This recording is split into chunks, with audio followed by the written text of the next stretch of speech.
Fue conocido como el rey de los mediums. Varias de sus hazañas ni siquiera se pueden imitar y mucho menos igualar. ¿Por qué? Sencillamente porque, entre otras monerías, el hombre volaba, a diferencia de los que han pasado con la gran mayoría de presuntos mediums. Nadie ha podido demostrar el uso de trucos por parte del increíble Daniel Douglas Home. Se desenvolvió en la segunda mitad del siglo XIX, la época de oro del espiritismo. Como en ningún otro tiempo, en aquellos años era casi normal la manifestación de fenómenos paranormales. Valga el disparate.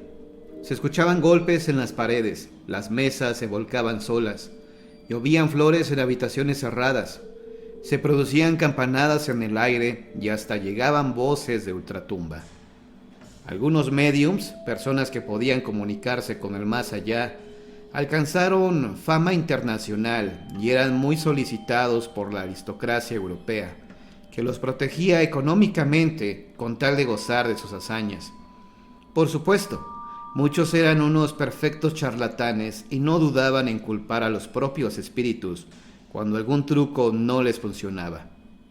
Por aquella época también era común la venta de ingeniosas mesas que entre una cortina de humo deslizaban su tabla hasta el suelo para dar la impresión de quedar invertidas. Igualmente, abundaban aparatos que producían ruidos de ultratumba y otros artefactos que facilitaban los trucos a los impostores. Por ello, la sospecha de fraude también era considerable, y todo medium que tenía éxito se volvía objeto de gran controversia.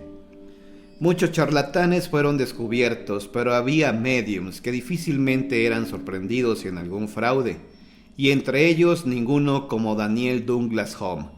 Home nació en Edimburgo, Escocia, el 20 de marzo de 1833, en el seno de una familia de la clase trabajadora. Su madre decía ser clarividente y también familiar de Kenneth Mackenzie, un famoso vidente del siglo XVII. Al parecer, el primer brote de talento mediumístico de Home se manifestó desde que era bebé. Su tía reportó que la cuna del pequeño se mecía sola, como si fuera movida por la mano de un espíritu. Poco después, a los 4 años, Home predijo acertadamente la muerte de un primo.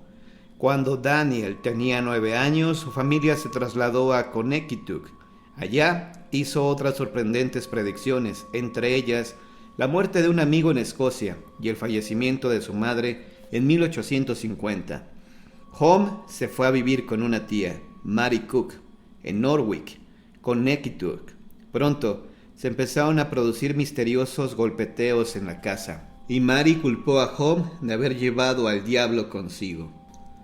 Llamó a unos ministros para que exorcizaran al muchacho, pero los religiosos quedaron convencidos de que aquel joven tenía un don dado por Dios. Siguieron produciéndose fenómenos extraños en la casa, entre ellos una supuesta aparición fantasmal de la madre de Daniel, y Mary acabó echando a Home de su casa. Daniel tuvo la suerte de que los señores Hayden le brindaran trabajo y hospedaje. Se dedicaban al espiritismo y vieron en el muchacho grandes cualidades que a la larga hicieron prosperar el negocio. Tenía 19 años cuando experimentó de manera involuntaria su primera levitación en la casa de un manufacturero de seda en Connecticut. Se dice que se elevó a unos 30 centímetros y entonces bajó y subió varias veces. En aquella ocasión supuestamente él fue el más sorprendido con el fenómeno, pero con el tiempo aprendió a controlar la levitación. Algo que da credibilidad a Home es que durante su vida nunca cobró por las demostraciones de sus poderes psíquicos o espirituales y cubría sus necesidades gracias a las donaciones de la gente que se interesaba en sus habilidades y a la generosidad de los amigos con quienes vivía por temporadas. Siempre fue enfermizo y a la edad de 22 años contrajo una tuberculosis benigna, durante la cual experimentó un viaje fuera del cuerpo que duró 11 horas y tenía la finalidad, según dijo, de darle a conocer lo que había en el otro lado, en el mundo de los muertos. Alguien le aconsejó que viajara a Europa para someterse a un tratamiento. Varios amigos juntaron dinero para financiar el viaje, pero cuando Home llegó a Londres, se encontró sin amigos y sin dinero. Por suerte o por obra de espíritu, resultó que el dueño del hotel donde se hospedó era un fanático del espiritismo. Daniel le hizo algunas demostraciones e impresionado, el hotelero decidió no cobrarle el hospedaje y poco a poco lo introdujo en la sociedad londinense. Home creía que la mayoría de los médiums eran charlatanes. No obstante, comenzó a celebrar sus propias sesiones, exponiéndose a ser catalogado de la misma forma.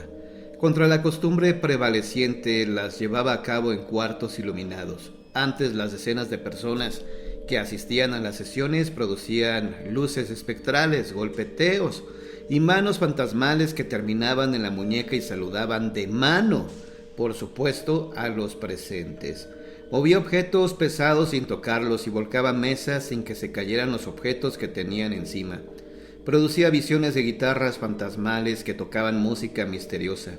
Deletreaba mensajes del más allá, señalando cartas que tenían una letra en una de sus caras, la cual quedaba oculta a la vista del vidente. Algunas veces parecía un poseso y hacía sonar el piano o el acordeón con gran frenesí. También podía incrementar o disminuir su estatura a placer. A veces alcanzaba 1,95 m y en ocasiones se empequeñecía hasta 1,50 m. La gente podía ver cómo los pantalones de Home parecían encogerse o bien cómo ocultaban sus zapatos cuando su estatura disminuía. Cuando realizaba esta hazaña, pedía a los presentes que le sostuvieran las manos y los pies para asegurarse de que no manipulaba ningún artefacto. Home decía que sus hazañas se debían a la ayuda de espíritus amigables que él no podía controlar. Sus sesiones generaban mucha controversia en la prensa. Pronto Home se ganó el apoyo de muchos personajes famosos, como el escritor Sir Arthur Conan Doyle y el científico William Crookes, pero también la enemistad de otros no menos famosos como el físico Michael Faraday y el poeta Robert Browning. Sobre este último se dice que no fueron pocos los disgustos que tuvo con su esposa, la poetisa Elizabeth Barrett Browning, porque ella creía fervientemente en los poderes de Home.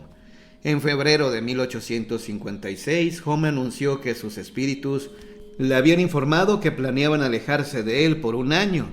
Entonces viajó a Nápoles y a Roma, donde vio al Papa Pío IX. Intempestivamente se convirtió al catolicismo y hasta intentó ingresar a un monasterio. 1 año después, como lo prometieron sus amigos, espíritus regresaron y le devolvieron la salud.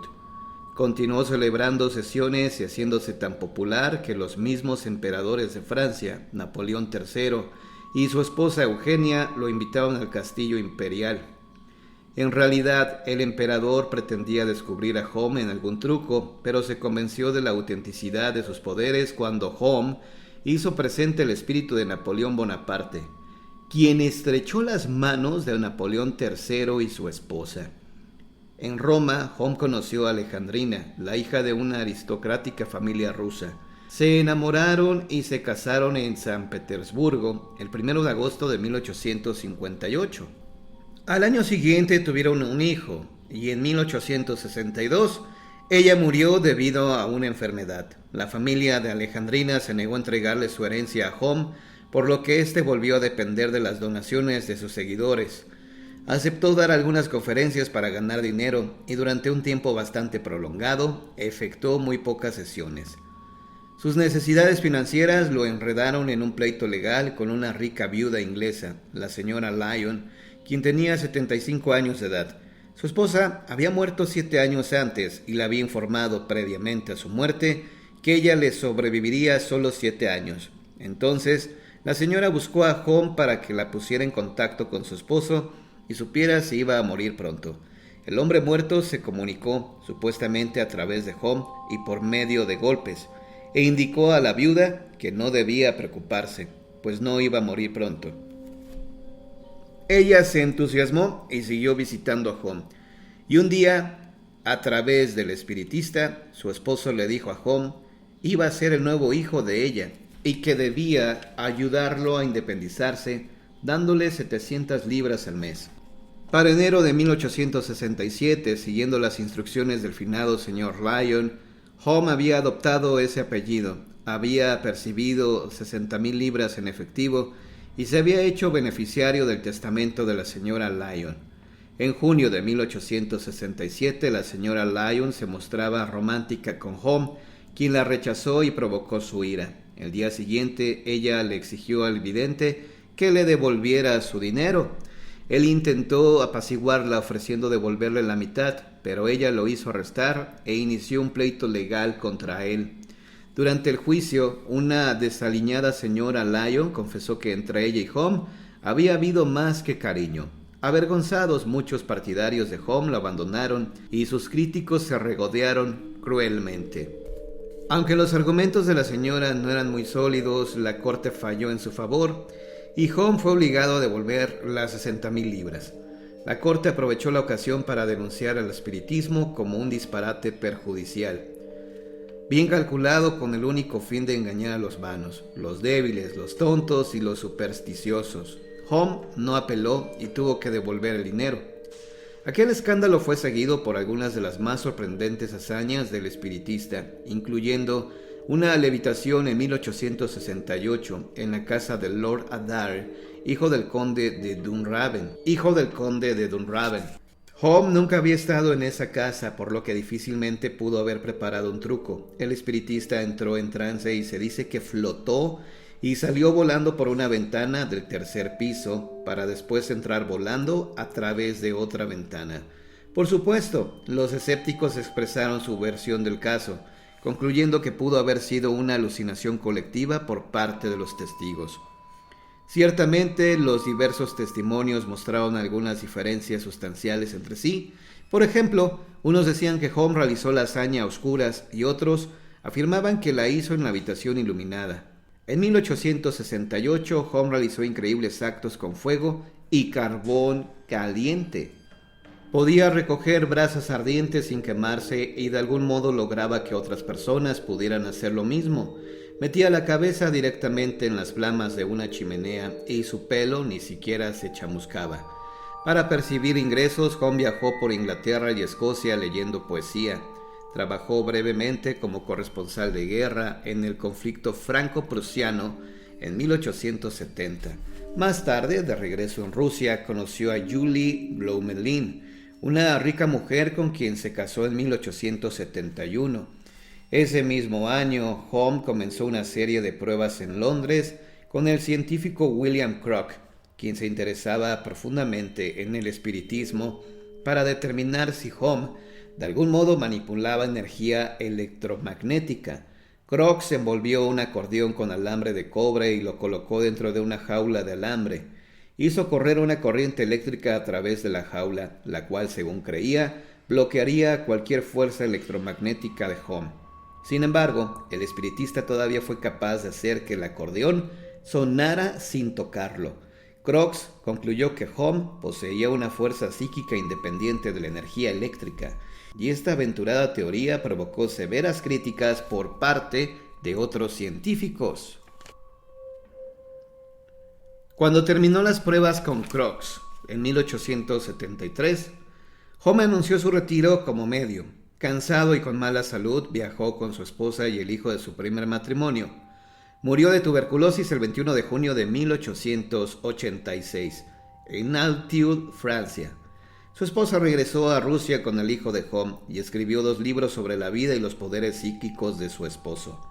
El mismo Home había publicado 2 autobiografías y el libro Luces y Sombras del Espiritismo, en el cual mostró su fastidio por los médiums que recurren a métodos fraudulentos. Abundan las explicaciones sobre la manera como Home lograba sus hazañas paranormales mediante trucos, aunque nadie ha podido probarlo. Famosos magos como Harry Houdini, John Neville, McKinley y John Mulholland afirmaron más de una vez que ellos podían duplicar los actos de Home, pero ninguno lo hizo. Houdini prometió que volaría a través de una ventana, igual que Home, pero el día acordado para la ejecución, Houdini canceló el acto con la excusa de que su asistente estaba enfermo. Entonces prometió hacerlo en una próxima visita a Londres, pero no cumplió. A la fecha, las hazañas de Holmes siguen siendo inigualables, y más aún nadie ha encontrado elementos científicos que las expliquen. En su tumba, en el cementerio de Saint-Germain, aún se lee su misterioso epitafio: Daniel Douglas Home nació la vida terrenal cerca de Edimburgo el 20 de marzo de 1833. Nació la vida espiritual el 21 de junio de 1886. Muchos espiritistas visitan todavía el sepulcro como si buscaran ahí el secreto de la levitación.